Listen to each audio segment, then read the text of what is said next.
Bon, décortiquons un peu tout ça. Lors de notre dernière analyse, on avait bien établi à quel point il fallait une espèce de raison brûlante, tu vois, pour s'extirper de son lit et vraiment refuser la médiocrité ambiante. Ouais, le fameux pourquoi on se lève. Exactement. Mais la question fondamentale qui se pose maintenant, c'est quelle est la mécanique précise à appliquer une fois qu'on a les deux pieds sur le sol? Parce que en fait, se lever à 5 heures du mat simplement pour, je sais pas, scroller sur les réseaux sociaux avec les yeux à moitié fermés, ça n'apporte strictement rien, quoi. Ah bah ça c'est clair, c'est même le meilleur moyen d'abandonner au bout de 3 jours. Et c'est toute la subtilité du concept qu'on explore dans notre immersion d'aujourd'hui. Pour bien saisir la logique de notre texte, il faut s'appuyer sur un principe de base qui est super souvent ignoré. Lequel? L'idée que le monde extérieur d'un individu n'est en fait que le reflet exact de son monde intérieur. Que l'on parle de finances, de relations, ou même juste de niveau de stress au quotidien. Donc tout part vraiment de l'intérieur, c'est ça, hein? Complètement. Tout découle des capacités de la personne que l'on est à l'intérieur. Euh, le développement humain, il se divise généralement en 4 dimensions fondamentales. D'accord, je te laisse développer. Tu as la dimension physique, la dimension intellectuelle, l'émotionnelle et la spirituelle. On utilise souvent l'acronyme PIES pour résumer ça. Et l'objectif de cet espace matinal qu'on est en train de définir, c'est pas juste l'éveil pour dire d'être éveillé. Oui, c'est pas juste cocher la case «je me suis levé tôt». C'est ça. C'est vraiment l'activation simultanée de ces 4 dimensions pour forger l'architecture mentale et physique capable de soutenir les ambitions de la journée. Ok, donc on ne parle pas du tout d'une petite routine bien-être un peu à la mode, mais vraiment d'une véritable ingénierie de soi. Et du coup, selon les concepts qu'on décortique aujourd'hui, il existerait une sorte de boîte à outils très spécifique pour réaliser ça. Carrément, une boîte à outils en 6 pratiques. Et la première de ces pratiques proposées, c'est le silence intentionnel. Donc on évoque la méditation, la prière ou la respiration profonde. Mais soyons honnêtes une seconde. Je t'écoute. Si la toute première chose que l'on fait en quittant son oreiller, c'est de s'asseoir dans un coin sombre pour faire le silence, le risque de sombrer à nouveau dans un sommeil profond, il frôle les 100%, non? Ah oui, le fameux risque de piquer du nez. Grave. Comment on fait pour différencier ce silence de la simple somnolence? Et la distinction, elle est purement physiologique et spatiale. En fait, il ne s'agit en aucun cas de prolonger le silence passif de la nuit. La première règle absolue, c'est l'extraction physique. C'est-à-dire Sortir du lit, sortir du lit. même plus que ça, il faut sortir de la chambre. Cette pièce, pour le cerveau, elle est associée neurologiquement au sommeil. L'idée, c'est de s'installer ailleurs, genre sur le canapé du salon, pour pratiquer ce qu'on appelle un silence résolu. Un silence résolu, d'accord. Mais pourquoi faire ça dès le saut du lit? L'objectif, c'est de contrer une réaction biologique très spécifique, qui s'appelle la réponse du cortisol au réveil. Le cortisol, c'est l'hormone du stress, c'est ça. Exactement. Généralement, dès que l'on ouvre les yeux, le cerveau inonde littéralement le corps de cortisol. C'est ce qui déclenche ce fameux vacarme mental, où l'on pense instantanément aux urgences. Ah ouais, les emails en retard, les angoisses financières, la to-do list qui déborde. C'est exactement ça. En fait, c'est comme un algorithme d'anxiété qui se lance tout seul au démarrage, quoi. Mais attends, comment un simple silence sur un canapé peut désactiver cette cascade chimique? En utilisant la seule fonction du système nerveux autonome que l'on peut contrôler de manière consciente, la respiration. Ok, la respiration, mais il y a une technique particulière? Ouais, les textes qu'on étudie suggèrent une respiration diaphragmatique stricte. En gros, tu inspires lentement par le nez pendant 3 secondes en gonflant bien le ventre. Tu maintiens l'air 3 secondes, puis tu expires par la bouche pendant 3 secondes. D'accord, un rythme de 3-3-3. Voilà. Et sur le plan neurologique, abaisser le diaphragme comme ça stimule le nerf vague. Et ce nerf, il envoie un signal chimique direct à l'amygdale, qui est le centre de la peur dans notre cerveau. Pour lui dire quoi? De se calmer, hein. Exactement. Il lui intime l'ordre de se calmer. On force le système nerveux à basculer du mode sympathique, tu sais, celui de la fuite ou du combat, Ouais, le mode survie en fait. c'est ça. On le fait basculer vers le mode parasympathique. Et ce silence résolu, il nettoie littéralement le cache du cerveau pour créer une vraie page blanche. C'est fou ça, l'explication neurologique change complètement la perspective. On n'est pas du tout dans l'ésotérisme ou le truc un peu perché, on pirate vraiment son propre système nerveux. C'est un hack biologique, pur et dur. Et donc, une fois qu'on a obtenu cette fameuse page blanche, mentale, j'imagine qu'il faut bien écrire quelque chose dessus. C'est là que notre cadre conceptuel introduit l'idée des affirmations. Voilà la deuxième pratique. Et là, je t'avoue que mon radar à scepticisme s'active violemment. Parce que l'image classique du gars qui se répète devant son miroir « je suis riche, je suis un gagnant c'est perçu comme de la pensée magique, quoi. Voire comme quelque chose de profondément naïf. Ah mais ce scepticisme, il est totalement justifié. Répéter mécaniquement une phrase positive alors que la réalité prouve le contraire, c'est non seulement utile, mais en fait c'est même contre-productif. Attends, contre-productif, genre ça fait l'effet inverse. Carrément. Ça crée ce qu'on appelle en psychologie une dissonance cognitive. Si quelqu'un se dit, je sais pas, je suis un athlète de haut niveau, alors qu'il n'a pas fait de sport depuis 10 ans, son subconscient, il est pas bête, il rejette l'information et ça renforce le sentiment d'échec. Ah oui, le cerveau se dit « tu te mens à toi-même, mon pauvre ». C'est ça. Les affirmations, telles qu'elles sont correctement structurées dans notre matériel de base, ça n'a rien à voir avec de la magie. C'est une vraie technique de restructuration cognitive qui repose sur la plasticité cérébrale. D'accord. Mais alors, comment ça marche exactement? Parce que si on ne doit pas se mentir à soi-même pour se rassurer, qu'est-ce qu'on est censé se dire le matin? Eh bien, il faut formuler une sorte de contrat en 4 dimensions. Un contrat qui ne laisse aucune place à l'ambiguïté. Ok. C'est quoi ces 4 dimensions? Premièrement, tu dois définir hyper précisément le résultat visé. Deuxièmement, clarifier le pourquoi profond. C'est ce qui va te donner le carburant émotionnel. Le sens, quoi. Voilà. Troisièmement, identifier qui il faut devenir pour y parvenir. Et quatrièmement, et c'est l'élément le plus important, les actions spécifiques requises. Parce que sans action, c'est juste un vœu pieux. Exactement. En fait, la neuroplasticité obéit à ce qu'on appelle la loi de Hebb. En gros, des neurones qui s'activent ensemble se connectent ensemble.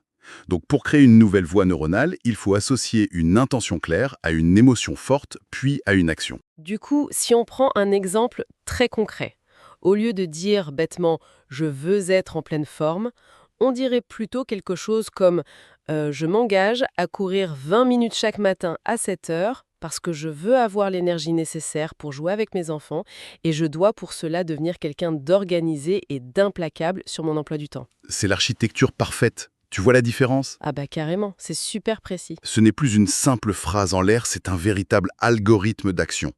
En répétant ce contrat spécifique avec conviction, tu ne demandes pas à ton cerveau de croire à un mensonge dans le présent. Ouais, tu lui donnes un plan d'action en fait. Tu lui donnes une instruction précise sur le comportement à adopter dans les heures qui suivent. Et du coup, tu court-circuites les résistances subconscientes. C'est hyper puissant, ce qui fait une transition parfaite vers l'outil suivant qui est hyper souvent couplé aux affirmations, c'est la visualisation. La fameuse visualisation. Et là encore, la pop psychologie a fait pas mal de dégâts. On entend super souvent qu'il suffit d'imaginer la ligne d'arrivée, genre tu te visualises avec la médaille d'or autour du cou ou avec le chèque d'1 million d'euros et bam, l'univers est censé te l'apporter sur un plateau. La loi de l'attraction version fast-food, quoi. Exactement. Mais nos documents aujourd'hui pointent du doigt un piège massif dans cette approche, non? Un piège redoutable, ouais. Et c'est directement lié au circuit de la récompense dans notre cerveau. En fait, si l'on passe son temps à visualiser uniquement le résultat final avec beaucoup d'émotion, le cerveau, lui, ne fait pas toujours bien la différence entre une imagination super vive et la réalité. Donc il réagit comme si c'était déjà fait. C'est ça. Il libère de la dopamine, il s'auto-récompense pour un travail qui n'a, dans les faits, pas encore été accompli. Oh, waouh. Donc le sentiment d'urgence et la motivation, ils s'effondrent. Complètement. C'est exactement pour ça que tant de gens qui pratiquent la visualisation classique se sentent super bien sur leur canapé, mais ne passent absolument jamais à l'action. Le cerveau se dit « mission accomplie, les gars, on peut se rendormir ». Précisément. La méthode efficace qui est détaillée ici, elle demande de visualiser le processus et surtout pas le résultat. D'accord, visualiser l'effort. Il faut fermer les yeux et s'imaginer en train d'exécuter la tâche difficile. Si ton objectif c'est d'écrire un livre par exemple, tu ne te visualises pas lors d'une séance de dédicace avec des fans. Ah non, ce serait trop facile. Tu visualises assis à ton bureau, face à un écran blanc, en train de ressentir la frustration. Mais tu te vois la surmonter avec calme et discipline. Tu te programmes mentalement à tolérer la friction. C'est génial. On fait en quelque sorte une répétition générale de la difficulté. Comme ça, lorsqu'elle se présente dans la vraie vie, le cerveau a déjà un protocole de résolution prêt à être activé. C'est le principe de l'entraînement mental des sportifs de haut niveau. C'est brillant. Mais bon, toutes ces étapes-là, le silence, les affirmations, la visualisation, ça reste très mental tout ça. On est toujours statique sur le canapé, là. C'est vrai. À un moment donné, la réalité physique doit reprendre ses droits, non? Et c'est justement l'étape charnière. Les neurosciences et les grands stratèges du comportement, comme Tony Robbins ou Eben Pagan par exemple, ils s'accordent tous sur un point fondamental. La physiologie dicte la psychologie. Le mouvement crée l'émotion. Exactement. Après avoir reprogrammé l'esprit, il est impératif de réveiller le système cardiovasculaire. Les sources insistent vraiment sur l'intégration immédiate d'exercices physiques. Alors, attends, on ne parle pas de soulever des poids lourds à la salle de sport pendant 1 heure à 6 heures du matin, si? Non, pas du tout. Quelques minutes suffisent amplement. Ça peut être une petite série de pompes, des sautillements sur place ou même juste des étirements dynamiques. L'idée, c'est juste de faire circuler le sang. Le mécanisme derrière ça, il est purement mécanique. Au réveil, la fréquence cardiaque est hyper basse et le sang stagne un peu. Une activité intense, même brève, ça va agir comme une pompe. Et ça envoie tout ça vers le cerveau. Voilà. Ça envoie du sang riche en oxygène directement vers le cortex préfrontal. Et ça, c'est la partie du cerveau qui est responsable de la prise de décision et de la volonté. D'accord, donc ça verrouille littéralement les intentions mentales qu'on vient de définir juste avant sur le canapé? C'est exactement l'idée. Et le faire le matin, c'est hyper stratégique, parce que ça préempte la fatigue décisionnelle qui va s'accumuler au fil de la journée. Ah bah oui, l'excuse classique du « je ferai du sport ce soir, après le travail ». On sait tous très bien comment ça se termine. Sur Netflix. Grave. La fatigue, la météo, une réunion qui s'éternise, alors que le matin, les excuses, elles dorment encore. Les excuses dorment encore, c'est une très bonne façon de le dire. Du coup, le corps est maintenant oxygéné, la machine tourne à plein régime. Vient alors le moment d'absorber de la matière première, la nourriture intellectuelle, quoi. Et la méthode prône la lecture. La 5e pratique. Mais ce qui frappe dans les documents qu'on a sous les yeux, c'est l'approche presque mathématique de la lecture. L'idée qu'il ne faut pas forcément dévorer un livre entier en une fois, mais plutôt viser une sorte de microdose quotidienne. Ouais, c'est le principe des intérêts composés, mais appliqué à la connaissance. Parce que l'ambition de lire un livre par semaine, en fait, ça paralyse la plupart des individus. Mais oui, on se dit qu'on n'aura jamais le temps. Mais la consigne de lire seulement 10 pages par jour, là, ça change totalement le paradigme. 10 pages, ça demande quoi? Environ 10 à 15 minutes. C'est une friction qui est extrêmement basse. C'est clair. Sauf que mathématiquement, 10 pages par jour, ça représente 3650 pages à la fin de l'année. Ce qui est énorme. Ce qui équivaut à peu près à 18 livres complets de développement personnel, de philosophie ou de stratégie. Et c'est là que la magie opère. Le gouffre intellectuel qui se crée en 1 an entre quelqu'un qui lit ses 10 pages par jour et quelqu'un qui scrolle sur son téléphone, il est juste insondable. Mais il y a quand même un problème majeur avec la lecture que nos sources n'ignorent pas d'ailleurs. Lequel? On pourrait comparer le cerveau humain à une passoire. Ah oui, l'oubli. Ben oui, tu lis un concept révolutionnaire le matin, tu te dis « waouh, ça va changer ma vie » et à midi, l'idée s'est totalement évaporée. L'encre mentale, elle est incroyablement volatile. Mais c'est un phénomène neurologique tout à fait naturel. Le cerveau, il efface constamment ce qu'il ne considère pas comme essentiel à la survie immédiate. Pour faire de la place, quoi. Donc comment on fait pour boucher les trous de cette fameuse passoire? Il n'y a qu'une seule technique vraiment efficace qui est présentée ici, c'est l'écriture manuelle. C'est la 6e pratique. Tenir un journal. Un journal intime? Char journal? Non, pas du tout pour raconter ses états d'âme de manière passive, plutôt comme un vrai outil d'ingénierie personnelle.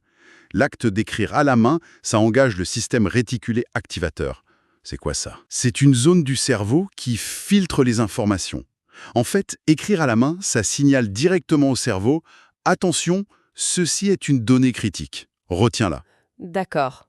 Et il y a une structure spécifique proposée pour cette écriture, histoire de ne pas juste fixer une page blanche avec son stylo en se demandant par quoi commencer? Oui, il y a une méthode hyper puissante. C'est la méthode de la page divisée en 2 colonnes. Elle est redoutable d'efficacité. Comment ça marche? D'un côté, tu listes les enseignements tirés, c'est-à-dire les prises de conscience de ta lecture du jour ou de la veille. Et de l'autre côté, tu mets les nouveaux engagements. Ok, donc les actions concrètes. Exactement, les actions microscopiques à implémenter immédiatement. Ce transfert de la théorie vers l'engagement écrit, ça crée un pont solide entre le concept intellectuel et l'action dans le monde réel. Ok, on récapitule.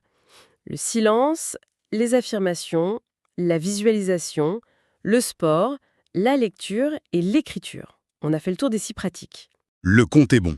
Mais soyons extrêmement pragmatiques 2 secondes. La réaction instinctive de n'importe quel parent, avec des enfants en bas âge, ou de quelqu'un qui cumule plusieurs emplois ou qui a des horaires de fou, c'est le rejet total. C'est sûr que ça peut paraître lourd. L'argument numéro 1 sera toujours « c'est un luxe de gens qui ont du temps ». Moi, je n'ai absolument pas le temps de faire tout ça le matin. Comment nos textes répondent-ils à cet obstacle du monde réel ? En détruisant tout simplement l'idée que cette routine nécessite des heures. Les sources présentent une version d'urgence, un modèle hyper réaliste, condensé en, attention, exactement 6 minutes. 6 minutes pour faire les 6 pratiques. Oui, parce que ce n'est pas le volume de temps qui reprogramme le cerveau, c'est la fréquence et l'intensité. Ok, donc 1 minute par pratique. Voilà. On parle d'1 minute de silence et de respiration profonde. 1 minute de récitation de ton contrat d'affirmation avec conviction. 1 minute de visualisation de l'exécution de ta tâche la plus dure de la journée. D'accord. Ensuite, 1 minute pour écrire, tu sais, une chose pour laquelle on a de la gratitude ou un engagement fort. 1 minute pour lire 1 ou 2 pages d'une idée nouvelle. Et enfin, 1 minute de sautillement ou de pompe pour lancer le système cardiovasculaire. 6 minutes au total, franchement, tout le monde, sans aucune exception, gaspille au moins 6 minutes le matin en fixant la machine à café ou en regardant des notifications inutiles sur son tel. Exactement.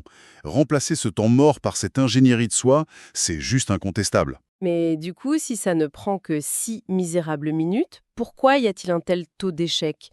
Pourquoi la majorité des gens abandonnent au bout d'une pauvre semaine ?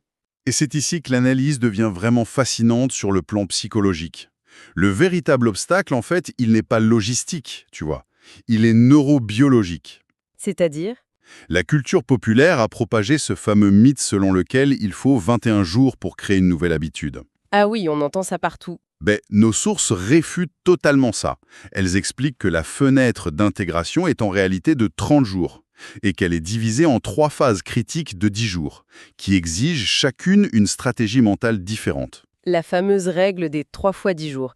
Qu'est-ce qui se passe physiquement dans le cerveau pendant ces périodes ? Les 10 premiers jours sont classés, pour faire simple, comme insupportables. Ah, carrément. Le mot est fort. C'est vraiment ça. Le corps et l'esprit entrent en rébellion totale. C'est le phénomène d'élagage synaptique et de résistance à la nouveauté. Le cerveau, par simple souci d'économie d'énergie, il veut retourner à l'ancien schéma, même si ce schéma était destructeur. Donc en gros, la souffrance au réveil, c'est pas un signe qu'on fait mal les choses. Pas du tout. Ce n'est pas un signe d'échec, c'est le bruit biologique de tes vieilles habitudes qui meurent. Ok, ça c'est les 10 premiers jours. Ensuite, du 11e au 20e jour, on entre dans la phase inconfortable. La nouvelle voie neuronale est tracée, mais elle demande encore un effort conscient. C'est un peu comme marcher dans de la neige très fraîche, tu vois, ça demande de l'énergie. Et la dernière ligne droite alors, les 10 derniers jours ? Là, la pratique devient irrésistible. L'habitude est finalement encodée dans l'identité même de l'individu. L'effort s'efface totalement devant l'automatisme. Et le drame absolu de cette histoire, C'est que tout le monde lâche l'affaire au début. c'est ça. L'écrasante majorité des individus abandonnent lors de la première phase. L'insupportable. Simplement parce qu'ils n'ont pas la carte du territoire, ils pensent que ça sera dur comme ça pour toujours. Mais c'est un levier cognitif phénoménal, ça. Savoir à l'avance que les 10 premiers jours vont être une véritable torture mentale, en fait, ça change absolument tout. Bah oui, parce que t'es prévenu. Voilà. Si on ne s'attend pas à souffrir, la douleur matinale, elle est interprétée comme un signal d'arrêt, genre je ne suis pas faite pour ça, je ne suis vraiment pas du matin, j'arrête. Exactement. Mais si on connaît la carte comme tu dis, cette même douleur devient un indicateur de progrès. C'est simplement le péage à payer pour construire la nouvelle autoroute neuronale. On passe du statut de victime de son réveil à celui d'architecte de sa journée. C'est fou. C'est l'essence même de toute cette méthodologie qu'on analyse. La discipline, elle cesse d'être une punition insupportable pour devenir une simple mécanique d'anticipation. Tu sais à quoi t'attendre, donc tu gères. Super clair. Alors du coup, qu'est-ce qu'on doit retenir de toute cette exploration d'aujourd'hui ? Si on prend un peu de recul sur cette fameuse boîte à outils, on comprend que le succès, l'accomplissement professionnel ou personnel, ce ne sont pas des entités fuyantes que l'on doit chasser de manière frénétique toute la journée. Non, pas du tout. C'est plutôt un état qui est naturellement attiré par l'identité de la personne que l'on devient. Et ces pratiques, qu'elles prennent 1 heure complète ou juste 6 petites minutes en mode urgence, ce ne sont pas de simples lignes de plus sur une to-do list déjà étouffante. C'est un investissement. Exactement. Ce sont des investissements directs dans l'instrument même qui va affronter la réalité VE, nous-mêmes. Absolument. Il est vraiment essentiel de comprendre que le niveau de réussite d'une personne dépasse rarement son niveau d'investissement personnel. Chaque matin offre une page vierge pour ajuster cet équilibre-là. Et ça, dans les 4 dimensions qu'on a vues. C'est ça. Que ce soit sur le plan physique, par le mouvement, intellectuel par la lecture de quelques pages, émotionnel par l'affirmation précise ou spirituel par le silence résolu. Le renoncement à ces quelques minutes-là, en fait, c'est souvent le début d'une journée subie plutôt qu'une journée choisie. Ce qui nous amène à une réflexion finale assez provocante, je trouve. On passe nos journées entières à affûter nos compétences professionnelles, à optimiser nos ordinateurs, nos plannings, nos stratégies d'entreprise. On investit un temps infini dans des outils externes. Ouais. On veut tout optimiser à l'extérieur. Mais si l'esprit est la véritable lentille à travers laquelle on perçoit et on manipule la réalité, ne pas prendre 6 minutes pour calibrer cette lentille avant que le monde nous tombe dessus au réveil, c'est un peu comme essayer de gagner une course automobile en refusant de faire le plein d'essence sous prétexte qu'on est trop pressé de rouler, quoi. C'est une excellente métaphore. La véritable productivité, elle ne se joue peut-être pas du tout au travail finalement, mais dans le sanctuaire silencieux qui précède le chaos de la journée. Et c'est là que tout commence vraiment à prendre sens pour transformer son quotidien. Et pour celles et ceux qui veulent aller plus loin, le livre est disponible gratuitement via le lien en description.